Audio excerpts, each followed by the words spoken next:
from the hip, Max Crawford. That is at all times. Me. With a KDR of less than 1 since that started. Kill-death ratio. What's that? It's a Call of Duty thing. It's your ratio to how many kills you get versus how many deaths you have. And if it's 1 or over, then it means you kill more than you die. Well, what's your kill-death ratio for the podcast? Because that makes me scared. I'm just right at an equal 1. I guess there are no respawns in this podcast, right? Right. That's a terrible well, question. Nicole and Morgan are gone, so I'm just never saying. to be seen again. I don't know. I haven't seen them post. Morgan's around because you can count on her. Yeah, you're on right. her selfies so on Instagram Nicole? and stuff.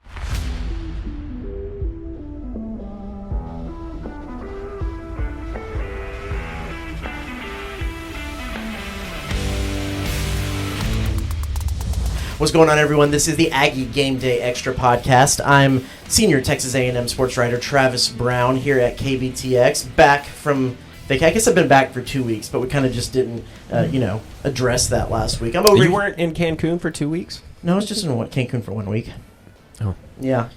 Back when you were saying that I shouldn't be here because you're giving predictions.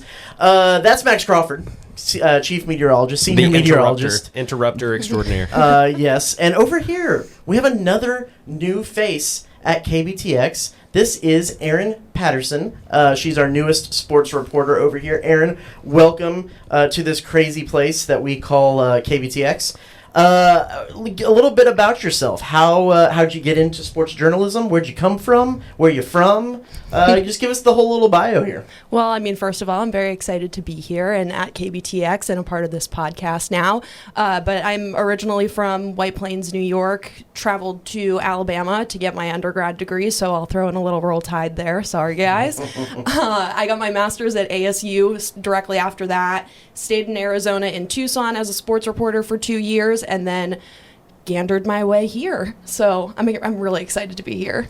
And unfortunately, she is a Yankees baseball fan. So. Sorry, guys. I mean, but you're from New York State. Yeah, it makes sense. Can't be I mean, mad the at you for happiest, that. I'm going to say, probably one of the happiest moments of my life was October 22nd, 2010, when Neftali Feliz struck Alex Rodriguez out on a slider in the AL. To go to the World Series. Yeah, yeah. it was a beautiful day. Up until very you know recently. what happened the year before that, though, right? We don't have to And talk the about year it. before. Yeah, we don't have to talk about the it. year before. Yeah. We don't have to talk about decades it. So, before that. Yeah. Anyway, we are back. What did you know about A&M, the A&M football program? Like you said, you went to Alabama, so you're probably a little bit more well-versed in SEC schools. What is your preconceived notions of the A&M program and the A&M beat?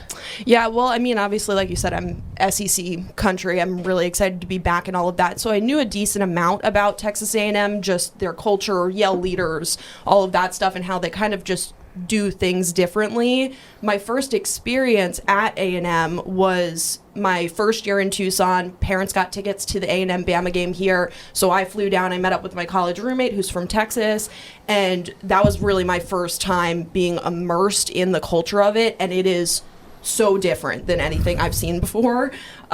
So I'm excited to kind of explore that a little bit more. I think that's what makes college football so great, is the ability to have that culture surrounding it, and there's nothing like Texas football. Yeah, we'll reboot real quick, because I know y'all did that when y'all introduced Jair. Of course, Max over here is the Aggie in the room. He is the heartbeat, what we would say the tachycardic heartbeat of A&M sports. That's a word that I'm not familiar with, but what would the I got to look that up. But yes, of course. Yeah, and so we are the little more journalistic look at because we're covering them as a beat. Max, what is the y'all come with actual facts and figures and stats, and I listen to a presser and go, that I want more of that. This is what's going to happen. This is what I think is going to happen, and I'm the emotional reaction during and after the game and things like that. Max, what is the one thing that you're the most as A&M fan that you're the most excited for Erin to see, experience, view as now a part of this beat? I I do, not to just completely deflect away from football, because especially you've seen a football game. I happen to think that the basketball and baseball seasons upcoming are going to be very intriguing.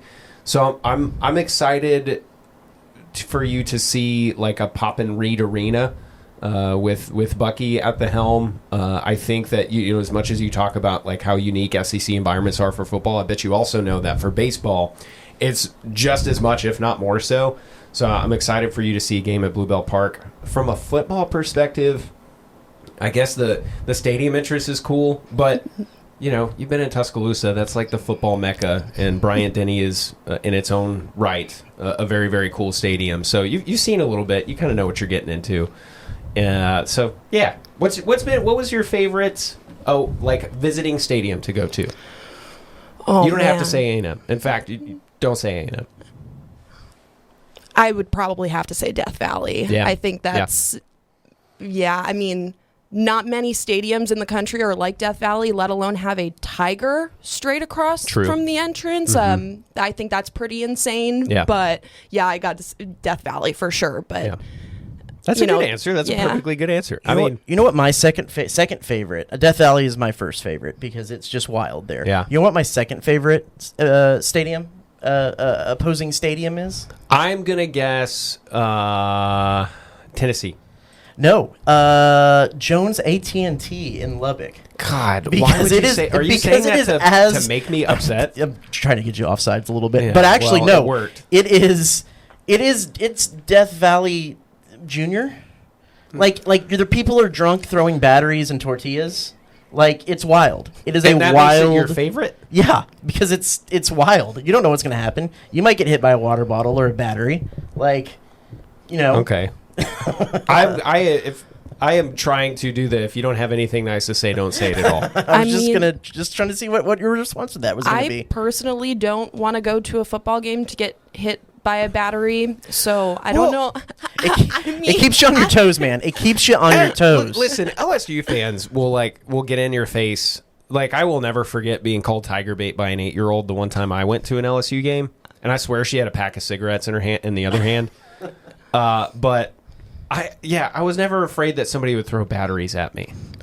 I mean, it was also miserable because it was cold and windy and rainy, and Johnny was like trotting out there with an injured, what was it, like a shoulder or something. It was his second year, and we just never wanted to. I'm just saying, that is not my favorite. If you can dodge a D battery, no, we're not doing this. You can sidestep any Big 12 defender. I'm just saying. If you can dodge a battery, you can dodge a boot ammo. So what is the thing that you're the most excited about seeing on this beat? Ooh, that's a very good question. I definitely want to see a football game just from, on that field level and really get a vibe of that. I've already seen a game in Kyle Field, but I'm also kind of excited to get into basketball season a little bit. I think being in Tucson and covering the U of A for 2 years. Absolutely. I mean, I was never really a big basketball fan growing up, and Alabama basketball didn't really get good until after I had graduated, so I didn't really get to see much of it, but a game in McHale, man, it is, lights out electric, especially when you get those big, I guess now Big 12 rivalry games, because I saw a Pac-12 and a Big 12 season while I was there. But I'm excited to see some SEC basketball now that SEC has really become a dominating conference in basketball. Absolutely. Well, not only are we welcoming, Erin and Jair, 2 new sports reporters, we're going to start off this kind of season 2. Well, before we even get there, happy 50th podcast. Oh, guys. Wonderful. Yeah. This is the big 5-0. We've reached a half a century of podcasting. And we're still haven't been cut, and people are still listening to us. So you know what? Achievement. 50 pods of yapping. 50 pods of trying to draw Max off sides. And 49 out of 50 times, probably.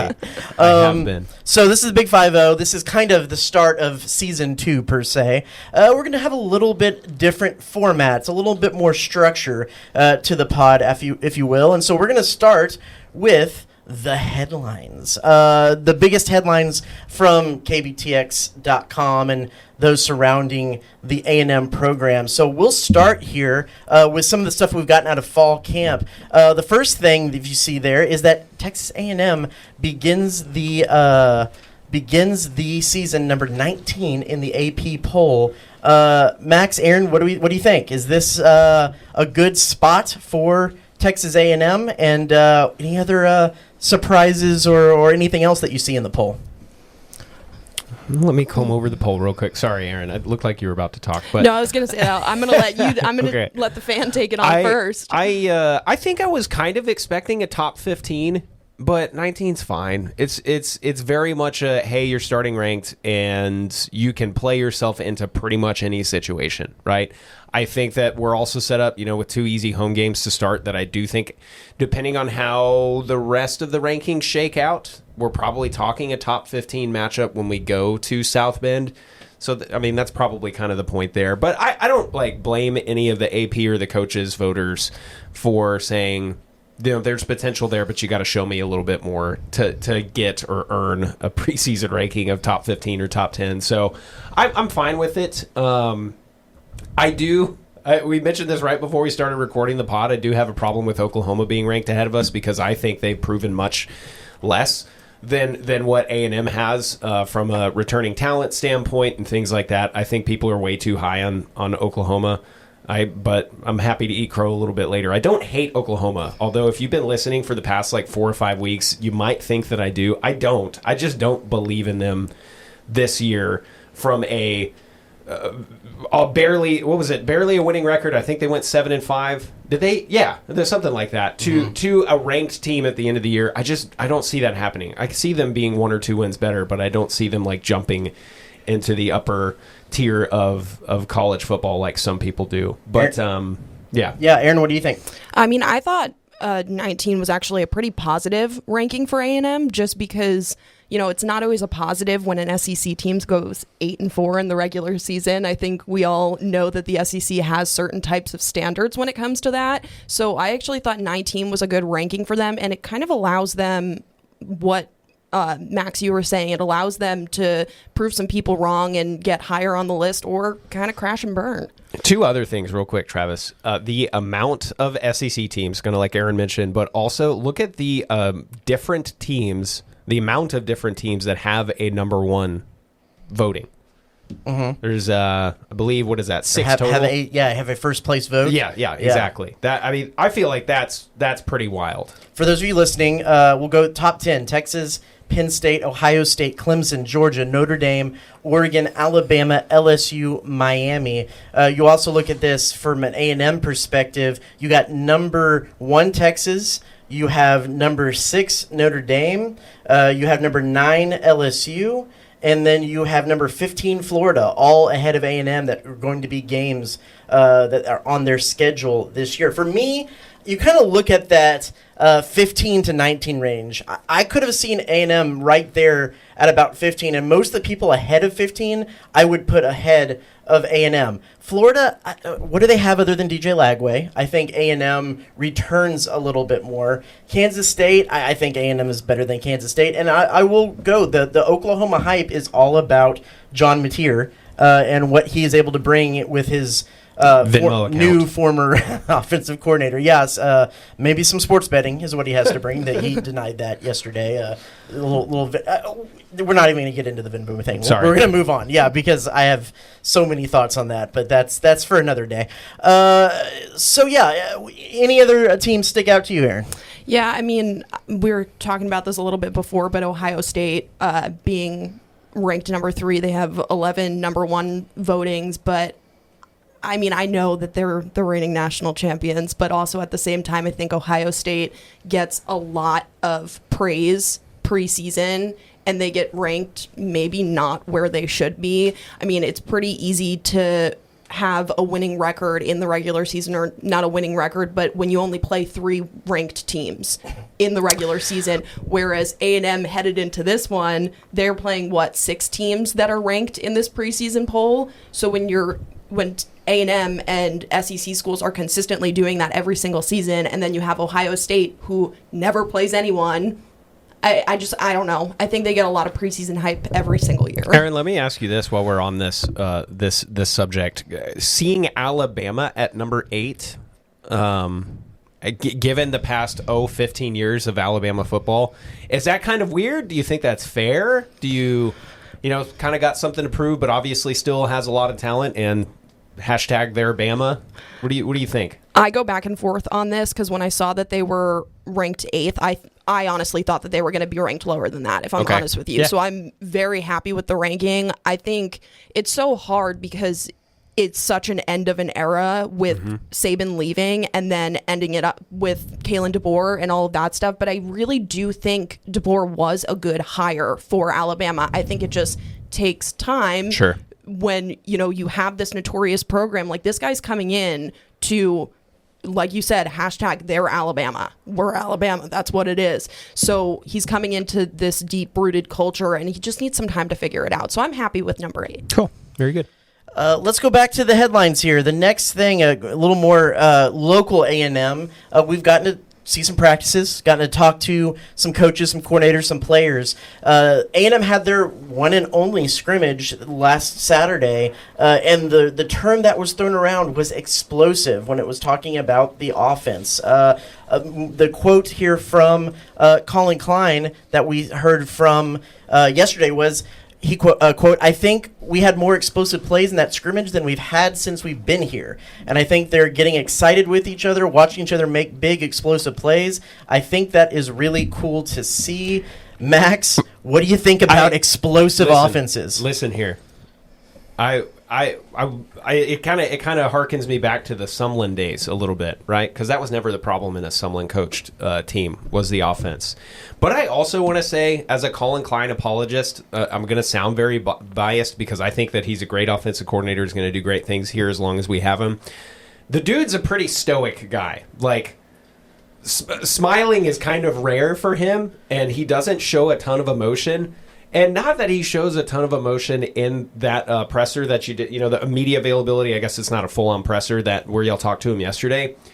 He seemed pretty excited. And he, that direct quote about him saying that I don't think I've seen this many explosive plays. Like, he was kind of letting his emotions out a little bit. And that is by far the most, excited that I have seen him about the offense. I think they're slowly recognizing the type of weapons that they have.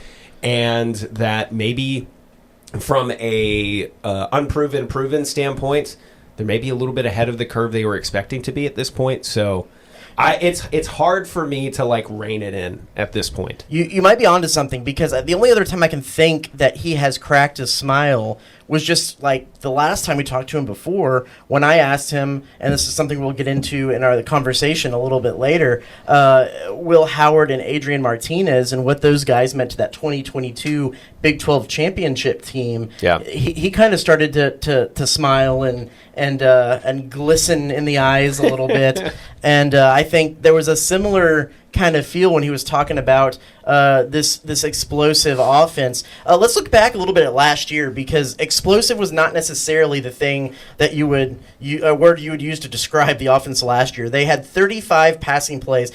First off, explosive plays is a term used in college football, but the yardage distance on this is kind of different from school to school. Sometimes it's 12 running yards, 15 passing yards. Sometimes it's 20 passing yards, 10 rushing yards. So we just kind of kept it even and round here. There was 35 passing plays of 20 or plus yards. That ranked 88th nationally and 13th in the SEC. Last year they had 16 rushes of 20 plus yards, 66th nationally and 8th in the SEC, and 64 rushes of 10 plus yards, 66th nationally, 11th in the SEC. So explosive is not necessarily how you would describe the offense. We're going to get into Marcel Reed, but for both of you, and I'll start with Max, then we'll go to Erin. What do you feel like is what's making this offense so explosive? I think it's twofold. It's the injection of talent that we had through the portal, and maybe even some freshman contributions. But I think almost even more than that, it's the amount of returning players. You look at the offensive line, where you will hear me say this all the time. Everything is centered around the trenches, but I, as a former O lineman, am going to say it's all about the offensive line. If you can get proven talent that gels together, then the sky's the limit for your offense. Even if at the skill positions you're lacking a little bit, but they're not now. I mean, we got arguably the best wide receiver transfer out of the portal, who appears to be as advertised. We got another one who is even more twitchy and quicker, who appears to be as advertised. You haven't even mentioned Terry Bussey yet, who is still lauded but somewhat unproven. You've got injection of talent at the tight end position. And I haven't even mentioned the running back stable yet, which, if perfectly healthy, I think is top quarter or even better in the SEC. So I think Colin Klein et al. Knew that there was a potential with this group, but I think as they're kind of seeing them in full pads and as an offense together, I think they're kind of going, okay, this might work. Erin, I know you're newer here. You haven't necessarily seen watched a whole lot of A&M, but you've been to a practice, you've studied. What did you see at that practice that stood out to you about the offense, or what you've been able to kind of research, look into? Yeah, I mean, like Max was saying, the group of returning players, I think, is always a very helpful thing when it comes to any college football team, for that matter, because you have guys that are comfortable with each other, you have guys that are more seasoned, and that is obviously going to create a better offensive line, defensive line, literally any player that you want.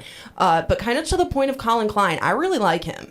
And I think it took a little time for him to maybe like get into the flow, but also like what Max was saying is that everyone's starting to buy into his idea. And I kind of say this thing, and I was going to touch on it later, but I guess I'll just hit on it now. I always see the offensive line and people just on offense are more extroverted people, where the defensive line, they're more introverted people. So a D-line might do better with kind of an older coach, someone who's more like stern, and it's gonna bring out that dog in you, because that's what you need on the D-line. On the O-line, I think it's kind of better to have someone young and a little more dynamic, because you have, kids like the quarterbacks and the wide receivers. They're the ones making the plays. They're the ones being the face of the team, making the touchdowns, all of that stuff. So there's kind of more of I don't want to say cocky, because I don't want to call the A&M players cocky, because that has a negative connotation, but they do have to have some of that confidence with them. And so having a younger coach and a more dynamic coach to kind of help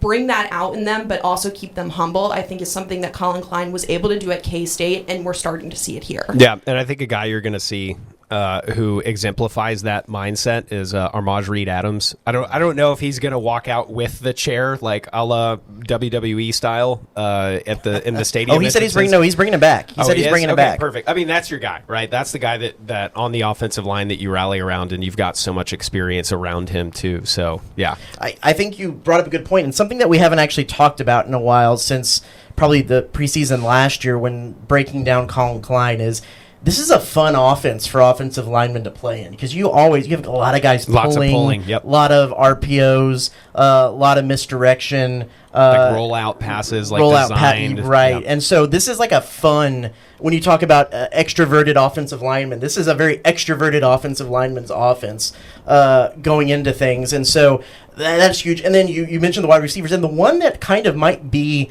the early season surprised is Ashton Bethel-Roman. I'm glad you brought him up, because I didn't. Because he's a guy that they mentioned that Colin Klein mentioned had an explosive play. They showed one clip on A&M's social media of what looked like a pretty deep touchdown pass from Marcel Reed to ABR.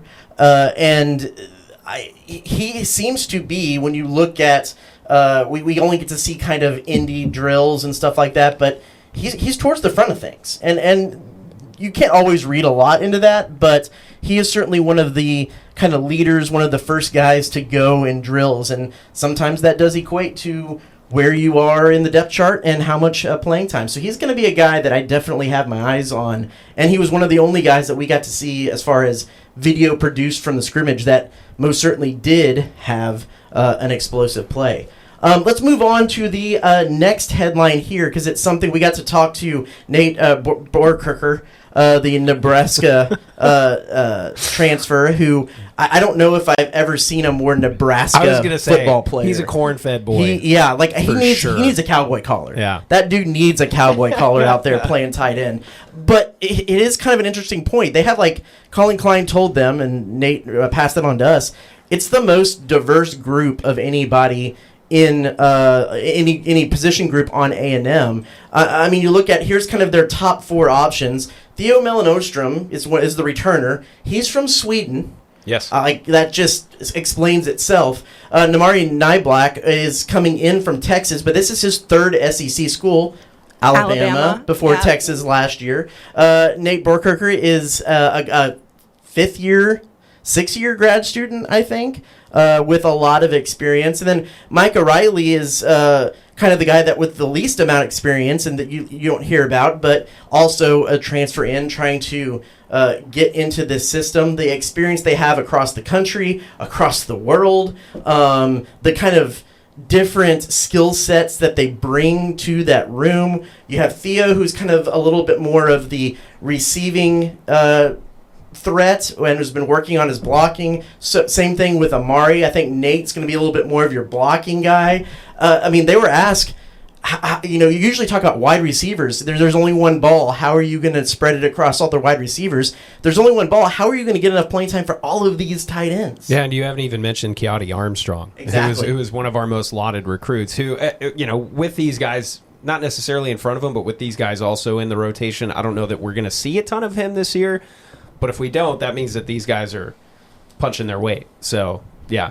And he mentioned in that, right, I think it was you who asked him that. And he was like, that's a good problem to have. Yeah. And so that's why maybe I might be getting ahead of myself here, but there's a lot of talk around Marcel Reed and whether he can, bring this offense to the next level and stuff like that. And I would argue if he is the exact same as next year, the offense is already going to go to the next level because of the amount of proven talent that's already around him. So that's where I stand on that. I've ranted about that like 3 times already in the past couple months, but the thing that surprises me most about this room is the fact that you had 3 guys that transferred in that could seemingly get playing time or seemingly not get playing time. Yeah. To be able to stockpile that much tight end talent, especially in this day and age where there isn't as many tight ends as they used to be, is wild. Yeah, I mean, the depth in the tight end room is crazy. You don't see it very often, and you touched on each one a little bit. I mean, Amari is going to be just dynamic for the team because, like you said, this is his 3rd SEC school, so he knows SEC football really well, and he's seen all different schemes from all different teams. So I think he's going to be kind of the one to look out for. But Theo, on the other hand, I think it's really interesting that he's from Sweden. Like, I love to just sit there and do a deep dive on how he got from Sweden to Texas A&M because you don't see many international college football players. You see it in basketball a lot, but you don't see it in college football. I tried looking up a stat on it, but the latest NCAA had back was 2021, but it was like football was 1% international students. And so obviously, it might be a little bit bigger now, or maybe it's still the same. I couldn't quite check that, but I mean, he's part of that 1%, and that's really interesting. And going back, I did a story when he got recruited for you and for those people who don't know. He grew up playing soccer, and that was kind of one of the main sports over there in Sweden. But then through seeing some different kinds of American football, and actually, surprisingly enough, watching Dude Perfect videos, which of course A&M alumni, on YouTube when they're doing football-related stuff, kind of. He grasped onto that, and so he found they have kind of like I guess IMG Academy down in Fort Worth, like very athletic based high schools, and he went to one that was just working on and playing football, and then in between times he played club football with guys who could be up to 38, 39, 40, like basically like semi-pro football. until he got, and then they have organizations over there who find the top talent overseas and then bring them over to the United States to run them through different camps. He was part of one of those circuits, and A&M, at the time it was Jimbo Fisher, really latched on and liked what he had to offer. And, he came in, didn't play a lot early, but always had the hands, the ability to be a big wide receiver. It's the blocking that he's been able to develop over the last little bit. And I would, not to lay into Theo here, but I would also argue, yes, he has the hands, but it's the consistency of using said hands that I think has held him back a little bit. I mean, because you talk about some of the big catches that he made, especially early in the season, and that's a theme. It was the two in a row from Marcel. Like, was it Florida and Bowling Green, I think? And it was I forget who was on the call. Well, it was Jesse Palmer, and why am I blanking on his name? The play-by-play guy. He's like one of my favorite announcers. But anyway. Tessitore? Yeah, he was like, they call him Thor, like, as he caught it. And then, like, he had a couple of pretty crucial drops towards the end of the season. One that I'm specifically remembering against Auburn. I think he had another one against Texas. So, like, there's I think, a little bit of consistency issue there, too. So, I think that's something he easily could have improved upon in the offseason. But in a Colin Klein offense where the red zone, and specifically scoring in the red zone, having a successful red zone trip, I think, your big wide receivers and especially your tight ends are going to be crucial here. So it's exciting. We'll buzz through these last two headlines. A&M soccer kicks off the regular season for the entire A&M athletic department Thursday against Baylor. That's going to be a really interesting one to watch. Over the offseason, they were down to 14 rostered players because of graduation and I think 7 or 8 transfers that transferred out. They had to rebuild, and head coach Giardi said there's people they brought in who are the best of the Big West Conference and some of these smaller conferences. Are they going to be ready to step up to the next level is going to be the biggest question. And starting off with a Power 4 conference opponent like Baylor is certainly going to test that. And then we love beating Baylor. Yeah, so there's a big soccer rivalry there. And then the last, an NCAA waiver was given to Texas A&M men's basketball player Ruben Dominguez. That was kind of a late thing that broke last night.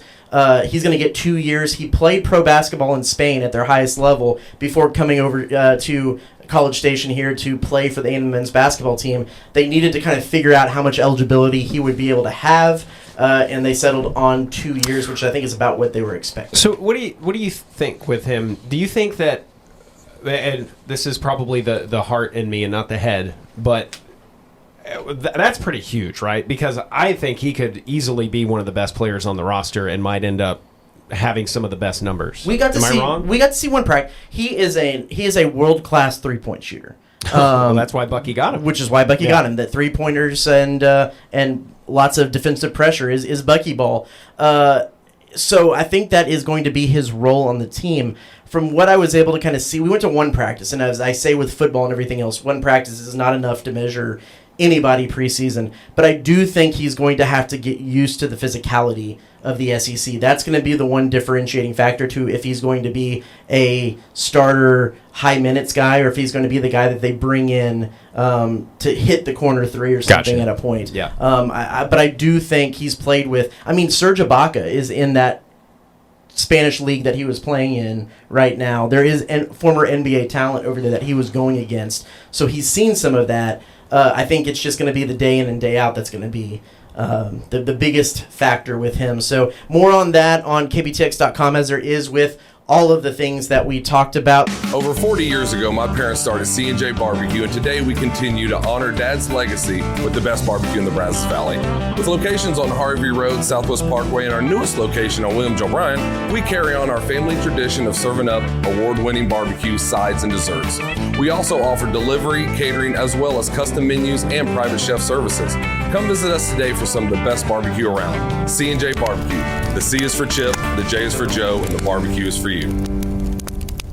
Let's move on to the main meat of our program here. That is the conversation. I did a column last week kind of breaking some of this down, and I'd be curious to hear what y'all think about some of this. How good does Marcel Reed need to be this season for A&M to find success, whether that's getting to 10 wins, whether that's getting to the SEC title game, or making the playoffs? We can kind of determine what that success is, but how good does Marcel Reed need to be. In that column, I kind of went through the last 4 years of who made the 12-team playoff last year, and then the teams that would have made the 12-team playoff in the 3 years prior, looked at some of those stats and tried to draw some parallels. Now, before we get into that, we asked Mike Elko during SEC Media Days, like, okay, A&M has this great stable of running backs. They have 5 returning offensive linemen. How much pressure does that take off of Marcel that can be kind of the first foot forward in this offense? And he made no qualms about it. He said, quote, I think for us to be the team that we need to be, we know we have to improve our throwing game. I think for us to win the game, the games that we want to win, to go into some of the environments that we're going to have to go into this year and be successful, I think we know that our passing game needs to take a big step forward. Now, if you look at Marcel Reed's stats from last year, of course, this was not a full season. This was when he came in and spelled the injured Connor Wigman early and then took over after the LSU game. He completed 60.2% of his passes for 1,575 yards, 12 touchdowns, 4 interceptions, and that was in 252 dropbacks according to Pro Football Focus. We can kind of get into some of these numbers, but basically what I deduced is that some of the teams that would have made the playoffs over the last 4 years, their quarterbacks completed 60.8% of their passes, I think was the floor. And then you go all the way to Bo Nix 2 years ago, that was like 77.4% of all his passes. So there's a wide range of completions. The yards go anywhere from the mid-2000s to the low 4000s. Touchdowns, 15 touchdowns to in the 40s over those years. And interceptions is the one kind of common thread through it all. And we can get to that a little bit later. But when you kind of look at that, when you look at what A&M brings, how good does Marcel Reed need to be this season for A&M to have success? I think I've answered this question in a roundabout way like 5 times. and so if you're a regular listener, you're probably going to be like, he's about to go on this rant again. But to me, Marcel does not need to be any better than he was last year for us to at least repeat our win-loss record. I think we have a harder away schedule than we did last year, but I think if he stays at that 60% threshold and he only throws like 4 to 6 interceptions, I think we could still win 10 games. Now, if he improves his completion rating by about 5 to 10%, especially if there's noticeable deep ball outside the numbers improvement, I think that the sky is the limit for the offense. But most of all, he's got to take care of the ball. And I think he proved that he could do that, especially early on. And maybe that's because there was some timidness and it was, a lot of defenses didn't have film on him yet and didn't quite know his tendencies and things like that, which that's not a thing anymore. Like there is film on him, whether there's tells and looking down receivers and things like that. But as long as he takes care of the ball, I think a 10 win is easily achievable just because of the injection of talent around him. So I'm high on Marcel. I think that his potential is very high. I still wish he would have added a little more to his frame just from a durability standpoint, because I do think that he's going to be able to still make some plays with his legs, but I worry about his endurance because as any Aggie who has closely followed football over the past 10, 15 years, we've had to use 2 or 3 quarterbacks for the vast majority of the past 5 to 6 seasons. Since Kellen Mond. 2020. Since Kellen Mond, we have had to be on quarterback rotation, whether that is because of injury or because of poor performance. We're not used to seeing a quarterback go all the way through. And I hope to goodness that Marcel Reed can be that guy. But if he stays healthy and takes care of the ball, I have very little worry about him. Now, Aaron, before I let you answer, we're going to scroll through a few of these because you will see, let's go back to 2021. Here are the schools that would have made a 12-team. If you see up there, Alabama, Bryce Young, that's something that you watched. He only 4 interceptions, over 4,000 yards, 68 completion percentage. That would have been followed up the next year. One of those 4,000 yards was against us a couple of years ago. Yes. And that one receiver, I forget his name. I'm sure Aaron knows who it was. But anyway. He improved on his completion percentage, or was right around the same spot, 64.1% the next year, 27 touchdowns. you remember some of those teams. You've seen a quarterback who has been able to lead their team into what was or would have been the 12-team field. What do you think about Marcel, and what does he need to do to make that next step? Yeah, well, it's funny that you brought it up and Bryce Young and all of that stuff, because 2021 would have been my senior year of college, and that was his first year starting. Prior year, 2020, is when Alabama won the national championship with Mac Jones. And it's funny because I look at it from the perspective of being an Alabama fan for almost 7 years now, where every single time it was let's say Mac Jones is the starting quarterback, every single fan in there was begging to put Bryce Young in. As soon as Bryce Young got in, everyone was begging to put Jalen Milroe in. Yeah. Then Jalen Milroe comes in, and you're like, please, anybody else, but we had no other. Yeah, so it's funny because you keep on looking for the next man up and the next man mentality, but at the end of the day, like, you look at Bryce Young's stats, put down like this, and he was a good quarterback. He was a good quarterback for Alabama, but you're always looking for that next man up, and I feel like that's a very similar situation with Marcel Reed as well at Texas A&M. And I actually think Marcel, what you were saying, Max, can probably stay at last season's stats, but maybe get like 5 to 10% higher, and that would definitely help his odds. But I mean, end of the day, you look at it, and the quarterback's always going to get the blame no matter what. They could have a receiver drop a pass and, well, sorry, it's the quarterback's fault. It's the face of the team. Or, running back fumbles the ball. Oh, sorry, it's the quarterback's fault. Face of the team. So I think as long as he stays away from that mindset of being the face of the team and just focuses on what he needs to do as a quarterback standpoint, I think he could be really great for A&M this season. Erin, welcome to Texas A&M, where the second-string quarterback is the most popular person on campus. Yeah. You are going to fit in just fine here. Yes, very familiar with that one. You understand where we are. And A&M doesn't even know who the second-string quarterback is yet, and there's already people who are excited about whoever the second-string quarterback could be. And I think that's part of the reason why there's some discussion around it. I mean, it's just practice footage, but we know Miles O'Neill has got a cannon, and we know Jacob Zeno has got a ton of experience. So it is a conversation worth having, I suppose. But I mean, Marcel's obviously the guy, right? And I have, for anybody who's talked to me about my Marcel glazing, if you will, is what if he's not the guy? And I say, well, that's fine. Then it's next man up, and I think Marcel understands that too. And I think we've got capable players who can get these playmakers the ball. First point of that, one of the potential backup options, Jacob Zeno, played for UAB in 2023, second in the country in completion percentage that year. Yeah. Pretty accurate guy then.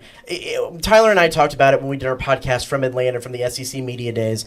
I know the word game manager is kind of there's a negative connotation to that, but with what A&M has on the offensive line, with what they have at wide receiver, with what they have especially at running back, all you need is necessarily a Kellen Mond back there for A&M to be able to have success offensively, in my mind. I think Marcel Reed has more upside than Kellen Mond does, but you just need to be able to convert on third downs, or if you get behind the chains, be able to complete some passes and support that run game. At minimum, I think A&M's offense moves the chains down the field and scores touchdowns. Now, I told you I'd mention the interceptions. If you go through all 4 of those years, the only thing that didn't deviate wildly from year to year in averages is the number of interceptions thrown, and that hovered right around 6.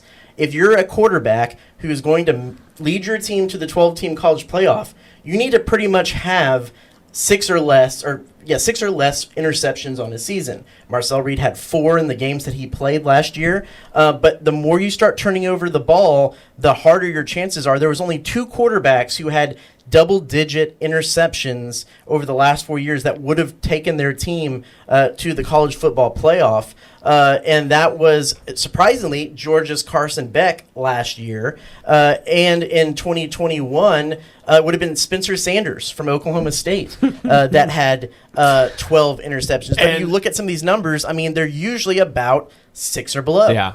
And I saw 5 of those interceptions against Baylor in the Big 12 championship with all of my Poke friends, and they were not happy about that. One other thing I want to bring up, too, when you kind of compare Marcel Reed's numbers to some of these stats, is you want to look at that 2022 Kansas State, because it was a little bit of a similar situation to what Marcel Reed went through last year. So also, Colin Klein was the offensive coordinator of that team, but you had Adrian Martinez as the starter that season. He kind of was in and out of being hurt all year. His backup was Will Howard, which if you click on the 2024 stats, was the quarterback of Ohio State last year that won the national championship. But you kind of look at some of those numbers, 64, 59% completion. The yardage there is in the low to mid 1,000s, 6 touchdowns.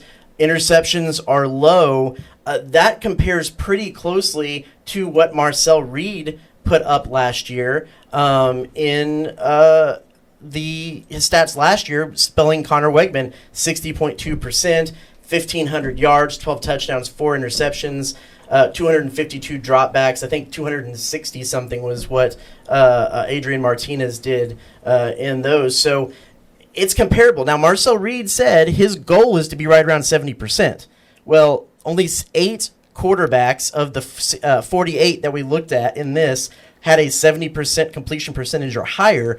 Now, 7 of those were in the last 2 years. So that certainly seems to be trending towards that way. But he doesn't need to be a 70% completion percentage passer for A&M to probably have success and make the 12-team playoff.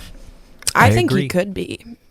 Think he could be 70? I really do. I just from, like you said, I've been to 1, 2, maybe 3 practices, and just seeing what he's been able to do in such a short amount of time of me being here, I do think that he has the capability of doing it. And kind of going back to Elko's point where, he's like, if we want to have a better offense, we need to get our passing game up. We need to improve that passing game. And I am personally, when I watch a football game, I like watching the quarterback pass to the receiver. I don't like run plays. I don't think that they always work. I saw that a lot at Alabama, and I was like, why are you running the ball? Just pass it.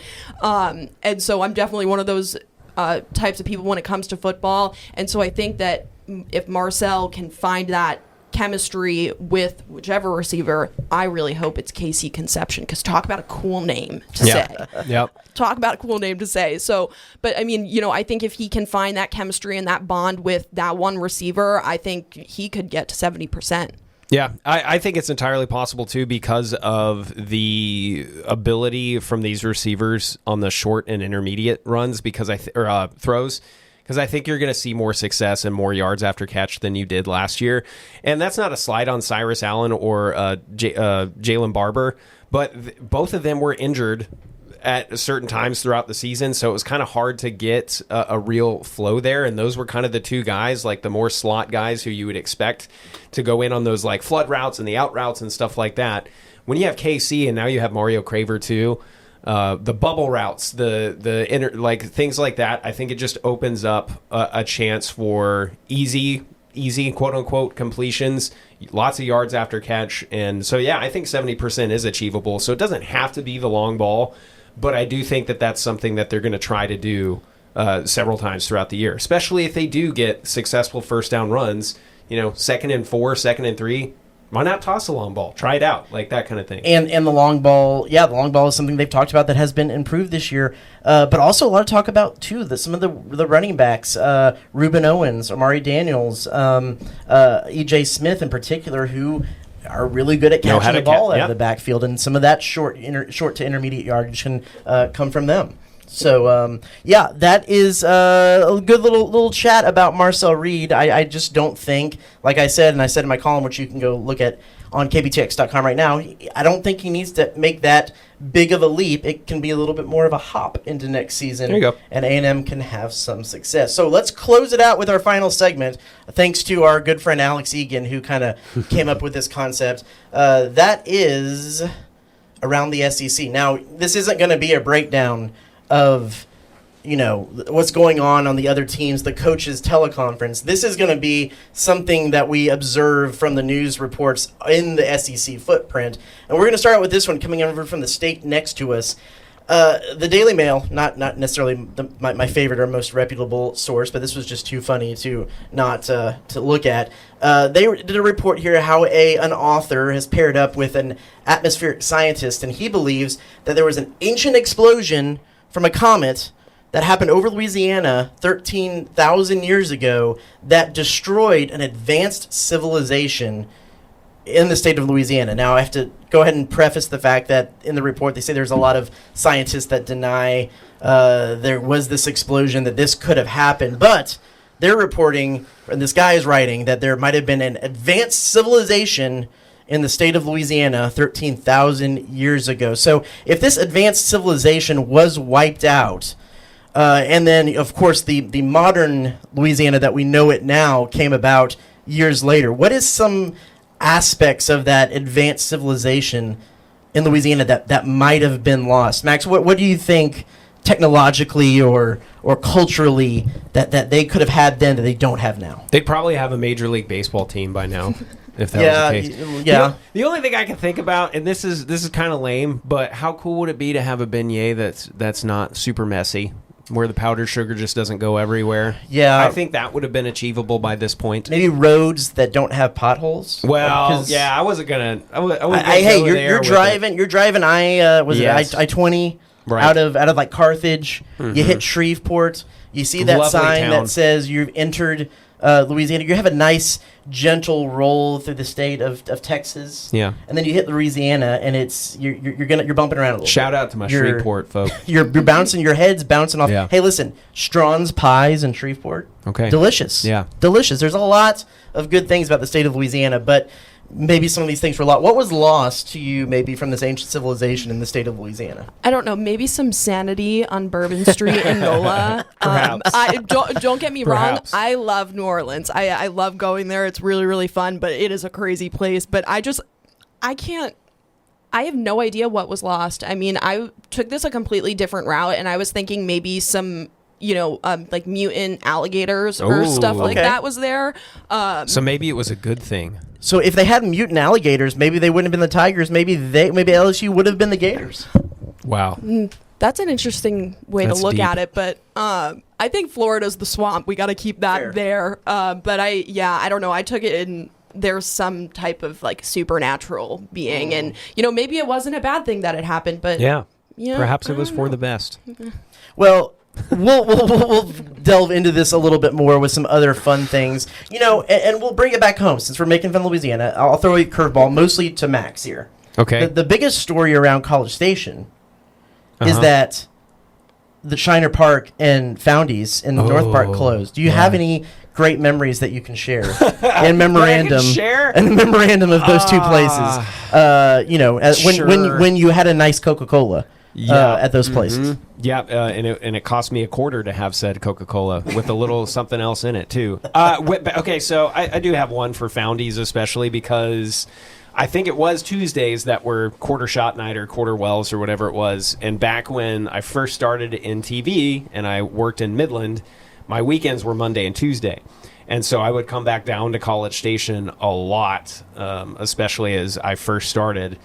And Tuesday nights, we would go to Foundies pretty often. And it's not like we would close the place or anything like that, but that was a good place to get a couple drinks. Shiner Park, a couple Pepsis, because Pepsi, the official sponsor of A&M, so it had to be a Pepsi. You got to get used to that, by the way, Erin. It is a Pepsi school. Oh, my mom works for Pepsi, so she's very happy about that. Well, absolutely. Then Pepsi is exactly what you were drinking at Foundies, Shiner Park, I don't know, Travis and Erin, if I have actually ever set foot inside Shiner Park when it was called Shiner Park. And it's been called Shiner Park for a while. So, I mean, I'm 34 years old. That's almost like a bragging thing. Not a lot of 34-year-olds go into Shiner Park. Unless there's a concert. Bragging that you're. I think there's a song. Yes. I think there's a song, a country song about that called "Redneck Mother." Yeah, I think that's you. I am. Yes, I am a redneck mother. Well, no, the 35-year-old who's drinking in a honky tonk. That ain't. Yeah. Honky tonk, yes. Shiner Park, no. Shiner Park's not a honky tonk. However, a lot of people have been. It's kind of a tonk, though. Like it's like a half. Okay. Yeah, well, sure. Anyway, back in the day, it was Daisy Dukes, and I do have some memories from there that I don't think we need to delve into at this point. But I am excited to see, it is right there on University. So I'm hoping that whoever ends up buying it and making it whatever it's going to be, I hope that it's something cool. I would like to see it turn kind of back into more of a dance hall and concert venue. I don't know if there's anybody brave enough to try that and willing to pay the property taxes right there.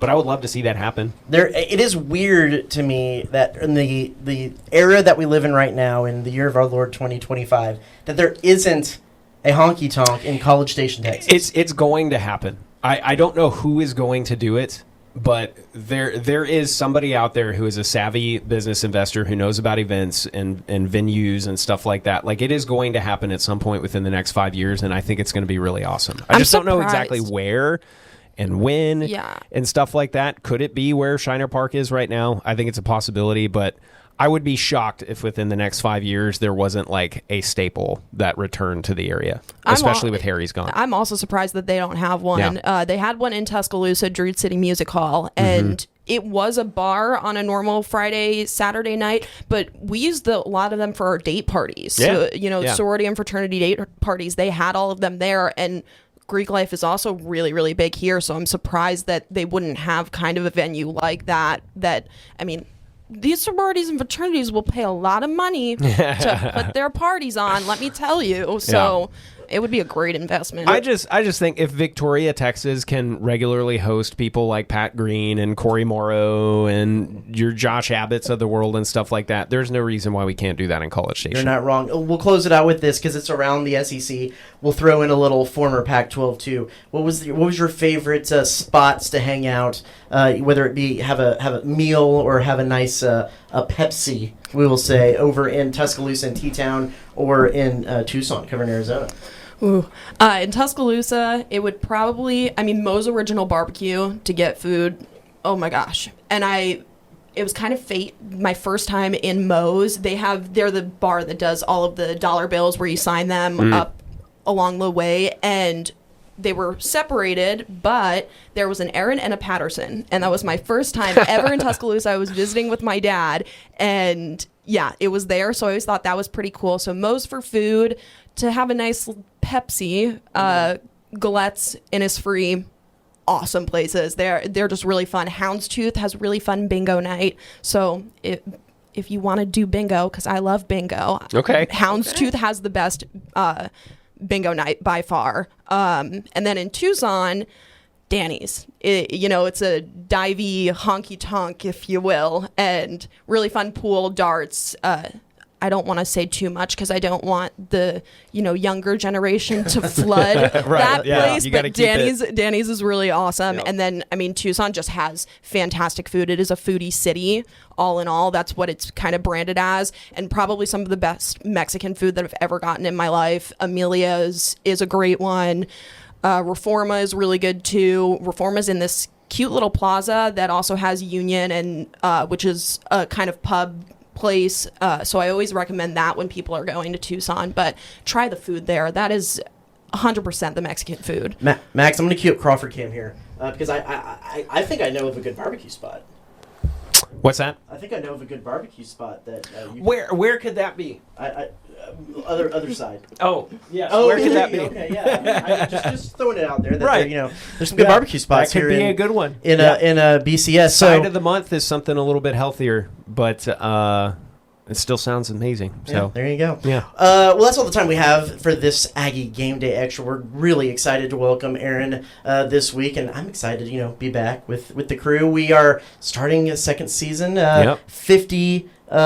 Podcast episodes. That's exciting as well. So continue to look us up on the website, on Apple Podcast, on Spotify. We're all over the place there. Be sure to check KBTX.com. Download that KBTX Sports app if you haven't. Look up some of the stuff we're doing over there, and then you can see these guys, sometimes me, but mostly these guys, on the 5, 6, 10 o'clock KBTX broadcast. The old tube. Yeah. On the app there, the KBTX app, on the tube, wherever you bring in your KBTX. So, for Erin Patterson and Max Crawford, the we'll just go ahead and throw Tyler Shaw in there too. Yeah. Because, he's usually on this. And good guy. The rest of our team. This is the Aggie Gameday Extra Podcast. We'll see you next week.